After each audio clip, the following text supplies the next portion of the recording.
अस्सलामु अलैकुम नाजरीन कराम, नई वीडियो में आपको खुश आमदीद कहते हैं। इलेक्शन 2024, एक जानिब तो नवाज शरीफ की इस वक्त जो सूरत हाल बनी हुई है, पूरा निज़ाम नवाज शरीफ के आगे सर निगू नज़र आ रहा है, लेकिन all is not well for मियाँ नवाज शरीफ। एक जानिब तो क्या कप्तान इन होगा या आउट, ये सवाल अपनी जगह खड़ा है, लेकिन नवाज शरीफ आउट होगा। एक जानिब अडियाला से धमाका खेज खबर इस वक्त पहुंच चुकी है, वहीं दूसरी जानिब नाअहल करने वालों के तोते उड़ चुके हैं। चीफ जस्टिस काजी फायज ईसा का भी नया इम्तिहान शुरू हो चुका है और जनवरी का महीना किस तरह से अहम होगा नवाज शरीफ के इस पूरे सिस्टम और इस पूरे इलेक्टोरल प्रोसेस से इन या आउट होने के हवाले से, नवाज शरीफ के इलेक्टोरल फ्यूचर के हवाले से, क्योंकि इस वक्त निज़ाम बिलाशुबा पाकिस्तान तहरीक इंसाफ के ख़िलाफ़ है। इस वक्त निज़ाम मुकम्मल तौर पर तहरीक इंसाफ को किसी भी तरह से उठने नहीं देगा। निज़ाम इस वक्त नवाज शरीफ और नून लीग की सहूलत कारी भी कर रहा है। निज़ाम इस वक्त ये चाहता है कि अगली हुकूमत नून लीग की हो, लेकिन साथ ही साथ निज़ाम ये भी चाहता है कि नवाज शरीफ ड्राइविंग सीट पर ना हो। इस हवाले से काजी फायज ईसा आने वाले दिनों में क्या करने जा रहे हैं और क्या उनके इक़दामात अलाइंड होंगे इस वक्त सिस्टम और निज़ाम का जो स्क्रिप्ट लिखा गया है, जिसमें यह भी लिखा गया है कि अगर FIFC का तसलसल है तो नवाज शरीफ नहीं शहबाज शरीफ इसके ज़ामिन होंगे। ये सारी डिटेल्स बड़ी अहम हैं, बहुत ज़्यादा इम्पोर्टेंट हैं। आज वज़ीराबाद में पाकिस्तान तहरीक इंसाफ का वर्कर कन्वेंशन भी है। शेर अफजल मरवत उस वर्कर्स कन्वेंशन में शिरकत करेंगे। हो सकता है कि मज़ीद क्रैकडाउन हो। पाकिस्तान तहरीक इंसाफ के खिलाफ बदतरीन किस्म का क्रैकडाउन ऑलरेडी जारी और सारी है। बताया गया है कि साहबजादा शाहजहां को साथियों समेत वजीराबाद से गिरफ्तार किया गया है। वजीराबाद में ही आज कन्वेंशन मुनक्किद हो रहा है, जिसमें शेर अफजल मरवत ने शिरकत करनी है।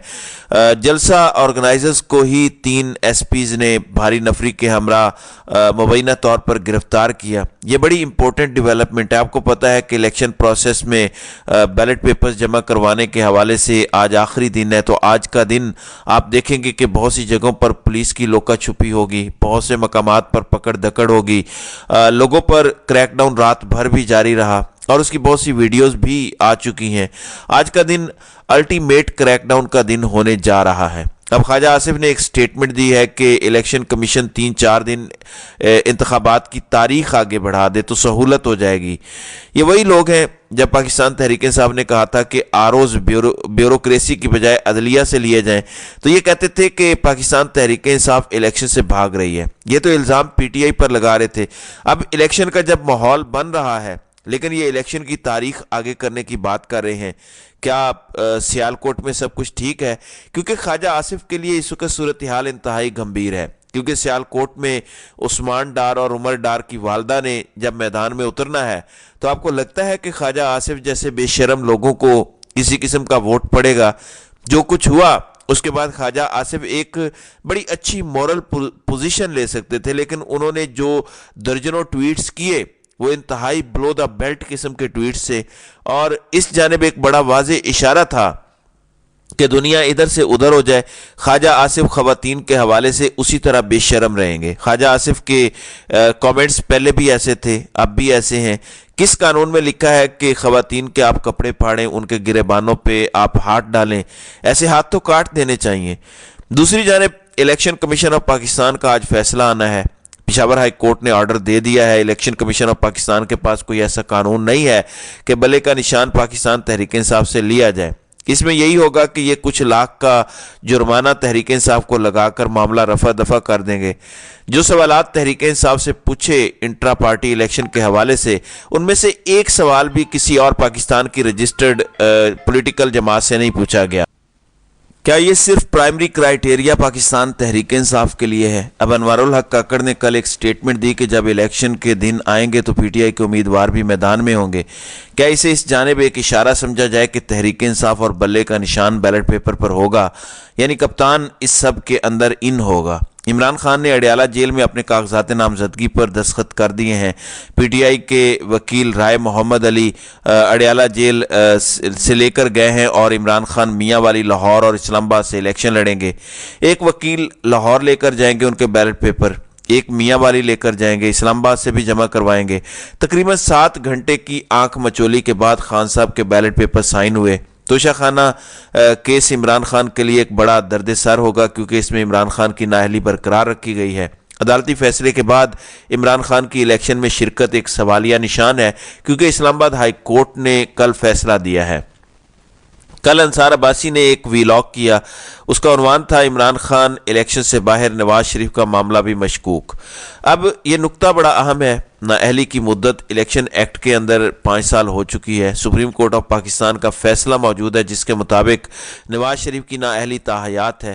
اب چونکہ معاملہ نواز شریف کا تھا تو قاضی صاحب نے کسی اور کیس کے دوران سماعت میں کہا تھا کہ ہم جنوری میں یہ معاملہ فکس کریں گے. پھر کامران خان آلریڈی یہ بات کر چکے ہیں کہ نواز شریف اگر وزیر اعظم بنتے ہیں تو ملکی معیشت کو بہت زیادہ نقصانات ہوں گے, اور اس وقت مسلم لیگ نواز سے وہ پوزیشن چھینی جا رہی ہے جس میں مسلم لیگ نواز ایک کلیئر میجورٹی کے ساتھ حکومت بنا سکے. یعنی پی ایم ایل این کو یہ کہا جائے گا کہ استحکام پاکستان پارٹی کی 30-35 اسمبلی کی اور 40-50 صوبائی اسمبلی کی نشستیں ہیں.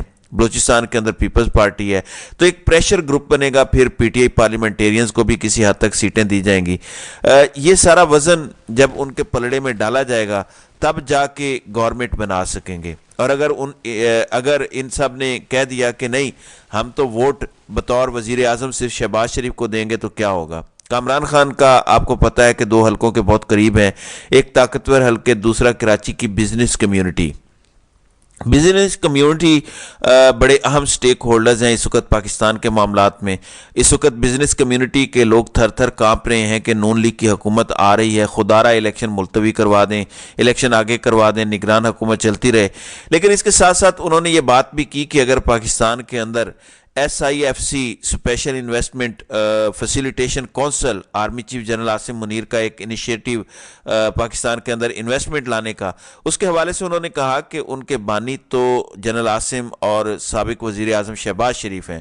اگر آپ کو SIFC کی کنٹینیوٹی درکار ہے تو اس کے ضامن صرف اور صرف اس کے guarantor Shahbaz Sharif as prime minister of Pakistan ہو سکتے ہیں, تبھی معاملات آگے چلیں گے. ویسے بھی نواز شریف ہمیشہ کوئی نہ کوئی ایشو کرتے ہیں, اور نواز شریف ایک مرتبہ پھر کچھ حرکتیں کرنا شروع ہو چکے ہیں. پارلیمانی بورڈ کا وہ ایک ڈھونگ رچا رہے ہیں. تو میاں صاحب جو حرکتیں کر رہے ہیں وہ بھی ایک بڑا واضح اشارہ ہے طاقتور حلقوں کے لیے. یا پھر یہ بھی ہو سکتا ہے کہ میاں صاحب انہیں بلیک میل کر رہے ہوں کہ آپ نے پہلے یہ منصوبہ بنا لیا ہے کہ مجھے مائنس کرنا ہے. اب نواز شریف کی نااہلی کا معاملہ لٹکے گا. کامران خان نے کل لکھا کہ کیا نواز شریف الیکشن لڑنے کے اہل ہیں اور عمران خان الیکشن لڑنے کے اہل نہیں ہیں, یا پاکستان کے دونوں سابق وزیر اعظم لڑنے کے اہل ہیں یا دونوں الیکشن لڑنے کے اہل نہیں. اس لیے میں سمجھتا ہوں سپریم کورٹ آف پاکستان اپنی تاریخ کے مشکل ترین دوراہے پر کھڑی ہے. قاضی فائزی صاحب کی سپریم کورٹ کے کاندھوں پر تاریخ ساز فیصلے کی ذمہ داری ہے. دیکھنا ہے سپریم کورٹ ایسا فیصلہ دیتی ہے جو تاریخ کے صفحات پر سنہرے الفاظ میں لکھا جائے, یا جسٹس تمیز الدین سے لے کر جسٹس نسیم حسن شاہ, جسٹس ملک عبد القیوم, جسٹس ثاقب نثار, جسٹس عمر عطا بندیال کی فیصلوں کی سیریز میں ایک اور فیصلے کا اضافہ ہوگا. یہ کامران خان کا موقف ہے. ناظرین کرام, اس میں ایک تھیوری یہ آ رہی ہے کہ لیول پلینگ فیلڈ کے نام پر پی ٹی آئی کو جو کرش کیا جا رہا ہے اسے ایکول کرنے کے لیے اور نون لیگ کی سہولت کاری کرتے ہوئے ایک قومی حکومت ہو, نون لیگ کی حکومت ہو, اور اس کی باغ دوڑ کسی اور کے ہاتھ میں ہو, ڈوریں کوئی اور ہلا رہا ہو. نون لیگ اگر تھوڑا سا باہر نکل کے کھیلنا چاہے تو اس کے نٹ بولٹ کسنے کے لیے سکرپٹ رائٹرز کے پاس ہی سارے اختیارات ہوں. گو عمران خان اور ان کی پارٹی کی وکٹمائزیشن کو جسٹیفائی کسی بھی اور چیز کے ساتھ نہیں کیا جا سکتا, لیکن نواز شریف کی نااہلی کے ساتھ کہیں نہ کہیں اسے جسٹیفائی کرنے کی ایک ناکام کوشش ہو سکتی ہے. وہ کہیں کہیں گے کہ نواز شریف کے ساتھ بھی تو ایسا ہی ہوا ہے, اینڈ ٹائم پر ہو سکتا ہے کہ نواز شریف بھی نااہل ہی رہیں اور قاضی صاحب کے ذریعے یہ گیم ڈالی جائے.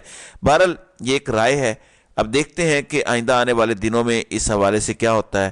تو ناظرین اکرام, آپ کی اس ویڈیو کے حوالے سے کیا رائے ہے؟ آپ اپنی رائے کا اظہار کامنٹ سیکشن میں ضرور کیجیے گا.